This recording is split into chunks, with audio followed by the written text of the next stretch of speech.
Un tribunal israelí ordenó poner fin a la huelga general en Israel al ser un paro político convocado por la principal central sindical en contra del gobierno tras la muerte de 6 rehenes que estaban en poder de Hamás.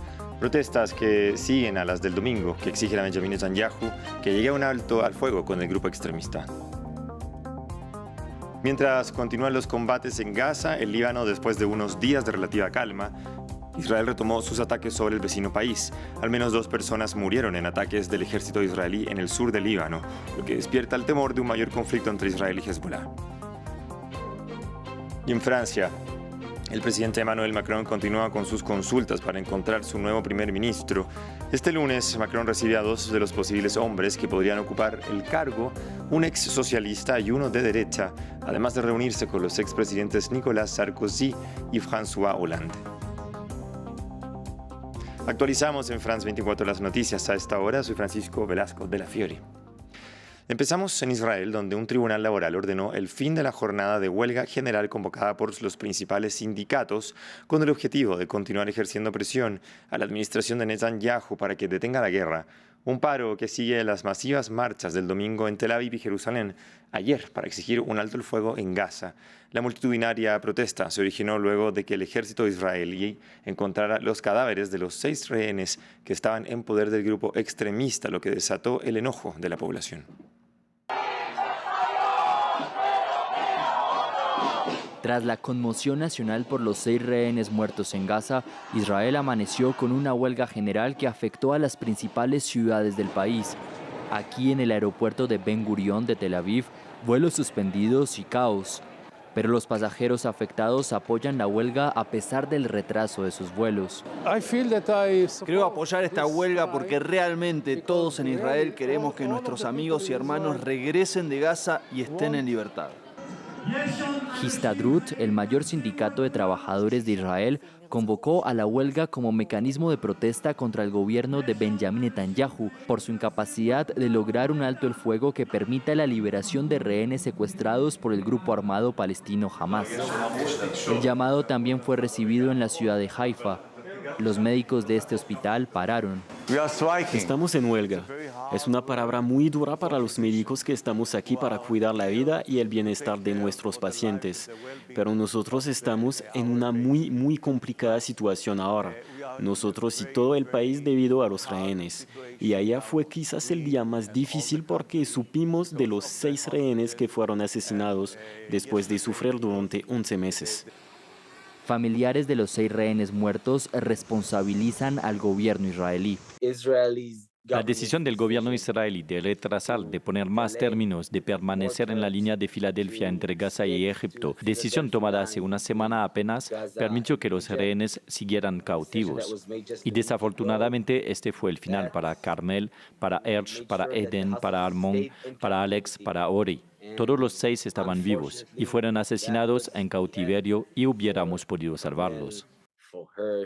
Desde el gobierno tratan de desacreditar la protesta al afirmar que tiene motivaciones políticas. En tanto, la guerra continúa en la Franja de Gaza. Al menos 48 palestinos fueron asesinados en las últimas 24 horas en ataques israelíes, lo que eleva la cifra de muertos a 40.786 desde el inicio de la guerra. Al tiempo, este lunes continúa la campaña de vacunación contra la polio liderada por Naciones Unidas. Al término del primer día de inmunizaciones, el Ministerio de Salud del territorio dijo que al menos 72.611 niños habían recibido la vacuna. El Líbano, después de unos días de calma, Israel reanudó sus ataques este lunes. Un dron israelí mató a al menos 2 personas en el sur del país, mientras varias otras fueron heridas en otro ataque, lo que aleja la posibilidad de una paz verdadera entre Hezbollah e Israel. Los detalles con nuestra corresponsal en Beirut, Etel Bonet. Los enfrentamientos en la frontera sur del Líbano se han reanudado hoy tras una semana de relativa calma. Al menos 2 personas han muerto y otras 8 han resultado heridas en una serie de ataques israelíes desde esta mañana. En un ataque con drones, un vehículo en la carretera de Nakura fue alcanzado matando a 2 civiles que trabajaban como operarios para las fuerzas de paz de la ONU desplegadas en el sur del Líbano. En otro incidente, un camión fue alcanzado por fuego de ametralladora mientras circulaba en una carretera en la frontera con Israel. Además, aviones israelíes han bombardeado en al menos 8 localidades fronterizas, cuyos objetivos han sido posiciones de Hezbollah a lo largo de la frontera. La milicia chilibanesa, por su parte, ha atacado desde el sur del Líbano con cohetes, impactando en al menos varios edificios militares en los asentamientos de Abibín y Manara. La jornada de hoy ha sido la más violenta desde los mayores ataques fronterizos del 25 de agosto. La esperanza de un acuerdo político que pueda detener el conflicto en la frontera con Israel se aleja, de momento, a medida que se reanudan los combates. Continuamos con Rusia, que bombardeó Ucrania con una oleada de ataques en el inicio del año escolar ruso y también ucraniano. El ataque, el tercero a gran escala en una semana, coincidió con intensos combates en el este de Ucrania y en la frontera con Rusia. El ejército ucraniano afirma haber interceptado una veintena del total de 50 misiles lanzados, mientras que los residentes tuvieron que tomar resguardo en refugios antiaéreos. Una vez más, Kiev se despertó con el sonido de las detonaciones. Más de 50 misiles y drones rusos apuntaron a la capital durante la noche, una semana después de un ataque similar. La mayoría fueron interceptados por las fuerzas de defensa antiaérea ucranianas, pero algunos impactaron contra el suelo, causando heridos y daños. Los residentes se vieron obligados a refugiarse en albergues. Oímos explosiones, unas 10. Salimos corriendo y luego oímos algo volando por encima de nosotros y otra explosión. Creo que fue hecho a propósito. Es un edificio universitario y todo el mundo sabe que los estudiantes regresan a clase. Hacer este tipo de cosas es ilegal. La ciudad de Kharkiv también fue alcanzada durante la noche. Este ataque se produce un día después de que Ucrania lanzara una ofensiva coordinada contra regiones fronterizas rusas. Según Moscú, cerca de 200 drones y misiles fueron interceptados por Rusia. Desde la Siberia rusa, el presidente Vladimir Putin se reunió con estudiantes y aseguró que la nueva estrategia militar de Ucrania de incursionar en Kursk no está funcionando. La intención era detener nuestra ofensiva en las principales áreas del Donbass. El resultado es conocido. Sí, nuestro pueblo se enfrenta a una dura prueba, especialmente en la región de Kursk, pero el enemigo no logró su objetivo principal de detener nuestra ofensiva en el Donbass. Las autoridades de la ciudad fronteriza rusa de Belgorod también han anunciado que algunas guarderías permanecerán cerradas durante una semana, después de que al parecer un ataque ucraniano dañara una de ellas durante la noche. Vamos a Francia. El presidente Emmanuel Macron continúa con sus consultas para escoger a su nuevo primer ministro. Este lunes recibió a Bernard Cazeneuve, un ex primer ministro socialista que podría volver al cargo, y tiene previsto también recibir a Xavier Bertrand, una figura de la derecha. Mientras, el mandatario tiene cita con los expresidentes Nicolas Sarkozy y François Hollande. Sea quien sea el primer ministro, toda una serie de asuntos han quedado en suspenso desde que Emmanuel Macron disolvió la Asamblea Nacional en junio. Temas que el nuevo gobierno tendrá que solucionar. El más urgente de ellos es adoptar un presupuesto para 2025 antes de fin de año. Sea cual sea su color político, el nuevo gobierno tendrá mucho trabajo. El asunto más urgente es el presupuesto. Debe presentarse a la Asamblea el 1 de octubre y estar listo 15 días antes para ser examinado por el Alto Consejero de Finanzas Públicas y el Consejo de Estado, lo que deja menos de 2 semanas para completarlo. Este lunes también marca el inicio del nuevo año escolar y con una ministra que ha dimitido quedan muchas incertidumbres. En particular, la idea de Gabriel Attal de organizar los alumnos de colegios de acuerdo a su desempeño académico en clases de matemáticas y francés. Hemos proporcionado recursos. Se han dado de 1.000 a 1.500 puestos de trabajo para crear estos grupos de necesidades.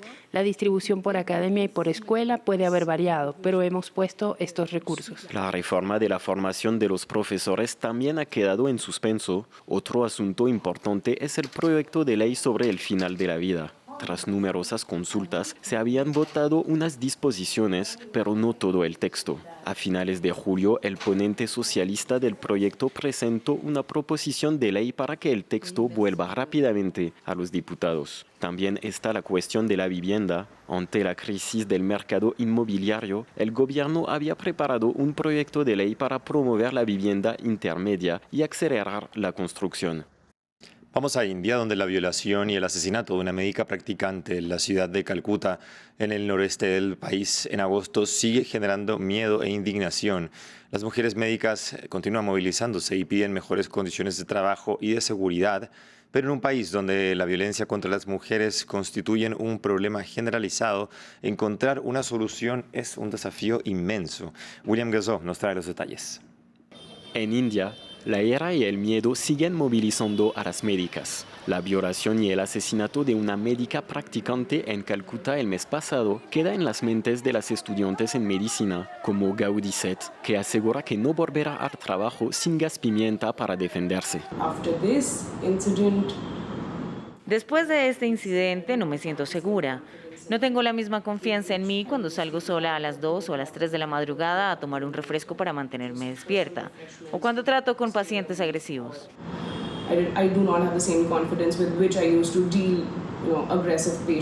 En India, la inseguridad de las mujeres médicas es un problema generalizado.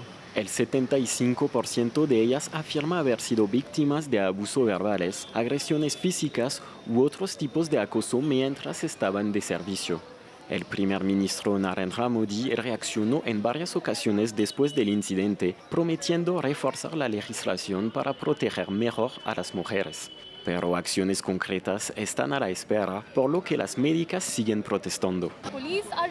La policía no es suficiente para garantizar la seguridad, así que les pido que nos ayuden porque estamos haciendo turnos de 24 a 48 horas en una facultad de medicina a la que acude gente pobre y necesitamos su seguridad para manejar a la multitud porque eso no es nuestro deber. Nuestro trabajo es atender a nuestros pacientes. En Bengala Occidental, estado donde se encuentra Calcuta, la gobernadora anunció un plan de $12 millones para reforzar la seguridad en los centros de salud. Pero la magnitud del problema es aterradora. En 2022 se denunciaron 450.000 delitos contra mujeres en todo el país, un 4% más que en 2021. El Papa Francisco ya vuela hacia tierras asiáticas, donde a partir del martes realizará una gira por 4 países en el viaje más largo desde su elección en 2013, con una primera parada en Indonesia, donde solamente el 3% de la población sigue la doctrina católica. El líder eclesiástico buscará concientizar sobre el cambio climático. Veamos. Enésima gira del Papa Francisco y esta vez con el punto de mira en Asia. El periplo llevará al líder de la Iglesia Católica a visitar 4 países. La primera parada en Indonesia, un país con la mayor población musulmana del mundo y donde solamente el 3% de la población sigue el catolicismo. Indonesia es un país con la mayor población musulmana del mundo o una de las mayores.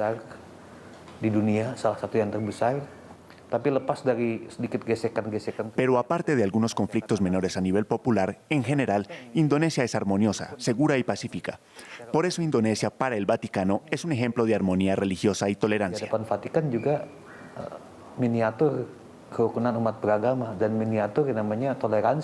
Una armonía escenificada por un túnel que une la catedral de la capital del país, Yakarta, y la gran mezquita de Istiqlal, la más grande del sudeste asiático. Esperamos que la visita del Papa nos recuerde a los indonesios la importancia de la armonía religiosa y la tolerancia. Uno de sus planes es visitar el túnel de la amistad. Creo que este lugar es muy importante como símbolo de la tolerancia entre las comunidades religiosas de Indonesia y conexión entre la catedral de Yakarta y la mezquita de Istiqlal. Es muy valioso.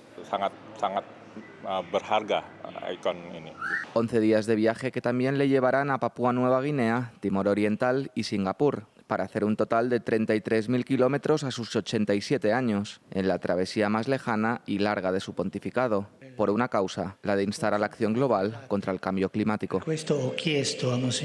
Cerramos este bloque de noticias. Siga la compañía de France 24.